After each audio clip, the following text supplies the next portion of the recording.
Hello, everyone. I wanted to do another video quickly here about the estate cleanout business and what I'm in the middle of with an estate that I'm cleaning out to be able to share with you so that you understand a little bit more about what happens in that whole process.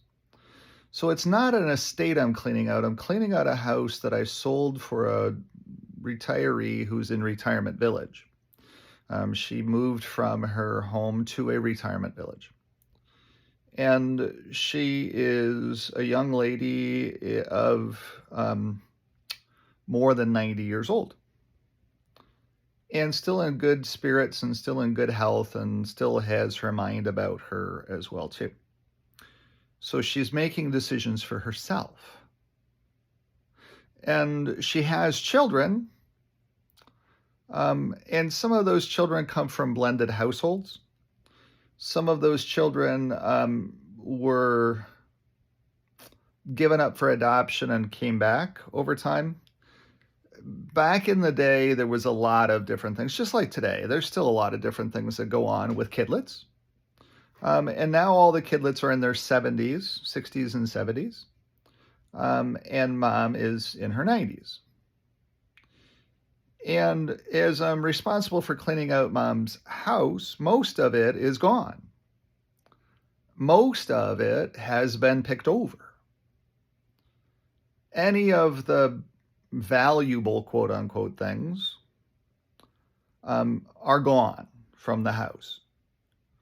The kidlets came in while mom had made that decision to move to retirement village. The kidlets came in and put their names on everything and packed up everything and did all of that, even though they had no basis to do any of that because it was mom's stuff. But if you ask mom, she says that she might have said yes. She doesn't remember. And she just wants everybody to get along. She doesn't understand why the kidlets are at each other's throats about stuff. She's like, I don't get it, Brian. I don't understand. I raised my children to be better than that. Quote unquote. And yet my response to her is, I don't know what the water underneath the bridge between the kids' relationships is. I don't understand why they want to nuke their relationships that they have with each other. I don't get that, but they are. And life is a long time. They're in their 60s and 70s. And maybe it's time for them to go their own ways. Maybe that's what they're saying, is that, I don't really need my sister relationship any longer. I don't understand that. I don't fathom that. I would never want to get rid of my sister relationship. I have two sisters. Wouldn't want, and I gained one along the way. I wouldn't want to have anything happen to those relationships. Family is family. But just because I have that position doesn't mean that other people don't have that position. Sometimes there's water underneath the bridge between kids that you don't even realize is water underneath the bridge. My brother Tim was always the muscle guy in the family, so he was always punching me. I was always a punching bag because I was a little brother. And I remember one time on my birthday that my brother punched me in the stomach and it knocked the wind out of me, and it just about knocked me out. And I was mad. I was furious. And my parents didn't do anything about it at the time. And I was mad at them for not doing anything about it at the time because I didn't understand why my brother could beat me up, basically. But that's all water under the bridge. It's all stuff that happened, and it's all stuff that is baggage that we all carry around. I have a great relationship with my brother. It's the relationship that we can possibly have at this point in time. And it may get closer too, might get further away. Who knows where that goes over time? I'm the one that immigrated to Canada. I'm the one that had to make those decisions in my own life. And your brother just goes along for the ride. My other brother, Dave, is kind of the the new world kind of all of us. And he's like, you can't choose family. You're just kind of stuck with them. But what I'm finding in almost every estate or in every house that I clean out, there is always animosity from the children. You know, this child went in and put name tags on everything. And then the other child comes in and says, well, gee, there's nothing left for me. Everything's got name tags all over it. And then another child comes in who's not a child, but is a sister-in-law, and comes in and takes all the stickers off. How dare this person do that? This isn't their stuff. This is still mom's stuff. And mom's still very alive. How would you feel if you came into your house while you were still alive and everybody had their initials all over everything? Wouldn't seem logical, would it? But to this child, it was very, very logical. So finally today, and this child lives out west. So finally today, Glenn's moving company was in the house to be able to pick up the stuff that's going to be shipped out west, or that the people out west are going to come in to pick up for some reason. All of that stuff. So Glenn's moving is being paid for picking stuff up out of the house today. And it's just a little bit of stuff. It's might by an outlier have a value of 300, 4, 5, 50, 650, $700. Might have a value of $700. Might, on a good day, with the furniture rolling downhill with a tailwind, basically, $700. They're going to spend $7,000 to ship it. Doesn't make any sense to me. However, it's important to them. So, okay, fine. By all means, mom signed a form that I have sitting right here on my desk stating that I have the ability to be able to sell things and give things away and do whatever I need to do to be able to get the house vacant. And it's pretty much vacant. It really is. There's not anything really left of any intrinsic value at all. It's $2 items that are left. There's a couch that might be worth $300 or $400. And nobody wants the couch. There are some funky lamps that might be worth $50 a piece. But that's it. There's nothing of any intrinsic value left. And so at the end of the day, I'm going to let that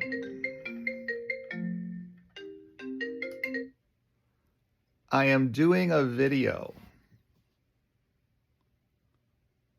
Can I call you back? Thank you. That took care of that. The basement was calling. So at the end of the day, what your relationships are with your kids or with your brothers and sisters, if you have good relationships with your brothers and sisters, please do not let arguments over an estate value. Do not let arguments over mom's stuff, mom's scarf. Who cares?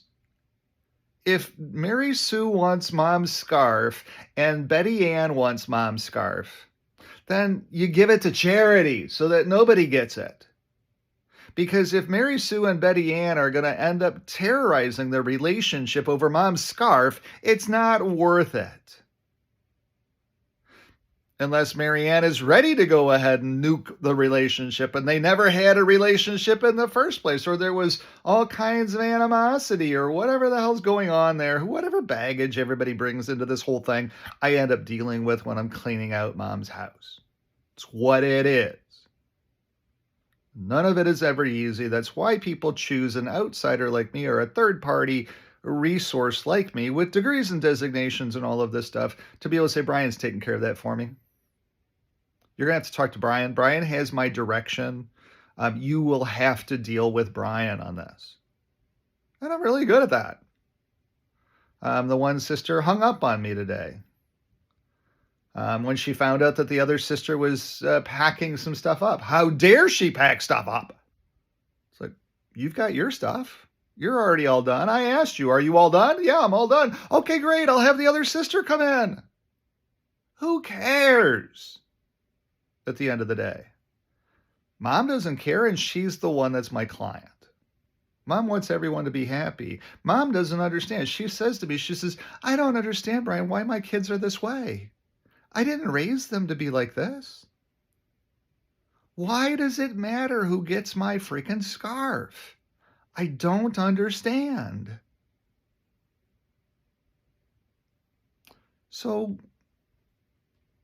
that's the kind of stuff I deal with. That's why you want to hire an outside source to be able to help you get your house cleaned out. That's why your son or your daughter, who's the executor, shouldn't have to deal with any of this stuff. It should be in your estate. Look, hire a third-party source to be able to determine where things go. That way, the relationships between the kidlets, if there is any kind of relationship between the kidlets, doesn't get nuked in the whole process. I see it all the time. It doesn't make any sense to me. It's like, why? Why would you be willing to go and take a 30 or a 40 or a 50 or a 60-year relationship, or in this case, a 70-year relationship with a sibling, and throw it completely away for something so petty as a $10 item? I just don't get it. I don't understand it either. Doesn't seem like it's worth it to me. Unless there was no relationship or the relationship had already fallen apart before. There might have been some kind of a trigger, back in the day where there wasn't a relationship. And maybe that's what part of it is. But when you talk to these siblings and you say, oh, gee, they've been over to my cabin. They, every year I fly them out and have them. Why would you jeopardize the relationship over that then? If they were that important to fly them out to your cottage for the summertime and you want to do it again next year, why would you put that at jeopardy now? I just don't understand it. It's beyond me. And so when you get into the middle of this and you're trying to figure out the easiest way to be able to stop the siblings from having arguments is to have a living will that says that, hey, Mary Sue gets this and Betty Ann gets that. Because then there's a flow chart of this is exactly what mom says is going on or dad says is going on. That way there's no arguments. This is the document. This is this is what says where things go. And in some families, it kind of needs to be mom's scarf goes too. It's the silliest of things. So I hope that doesn't come in between you and your family.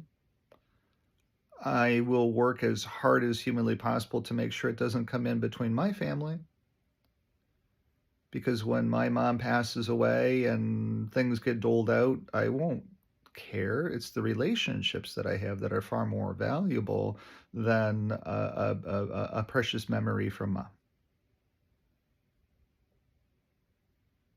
So just wanted to share that with you.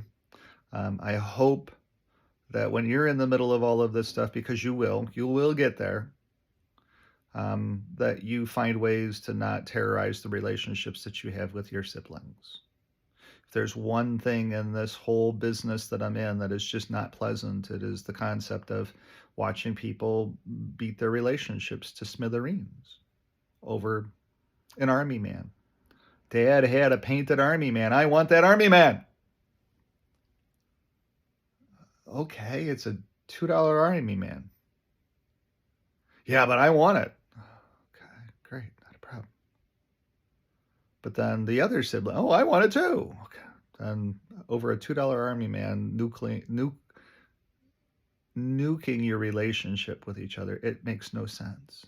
So I hope that doesn't happen to you. And what it takes, to be honest with you, is one person to just put their hand, oh, no, that's okay. You can have that item. It's very important to you. I get it. And so I would like you to have that. Hey, by the way, if you have that, can I have Dad's pickup truck?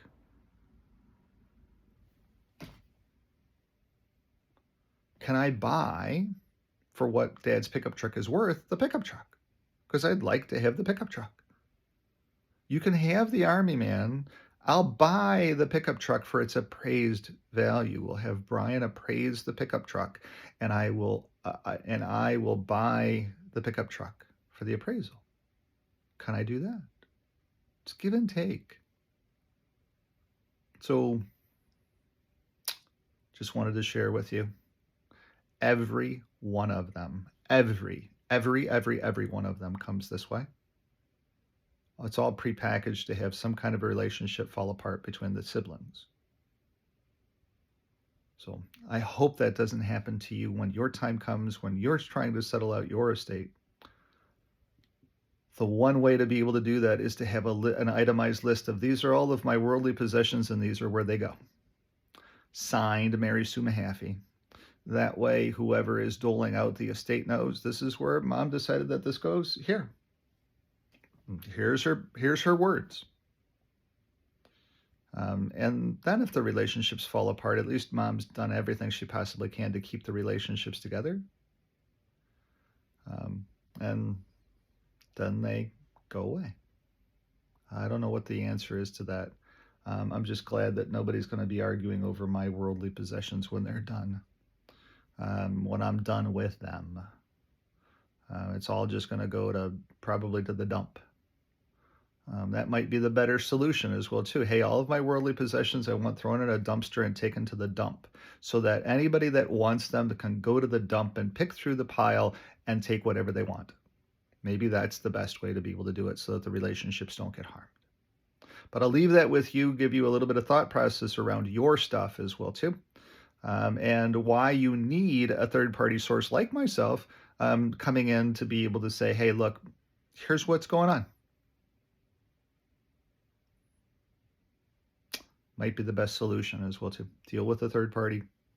Brian has a list of what's important, who gets what, and then all of the other little peripheral things. Maybe they just get boxed up and sent to the auction house. Maybe they become an estate sale item and they just are in the estate sale. Well, great. If Mary Sue, if the daughter wants that item, then she can come to the estate sale and buy it. And that might be another solution as well too. But thanks for watching. I just wanted to share with you. I'm in the middle of that right now. I'm just about done. There is absolutely nothing left in this house. Yet they are still fighting over everything. How dare? And I just find that sad. But it's also part of my job. So thanks so much for watching.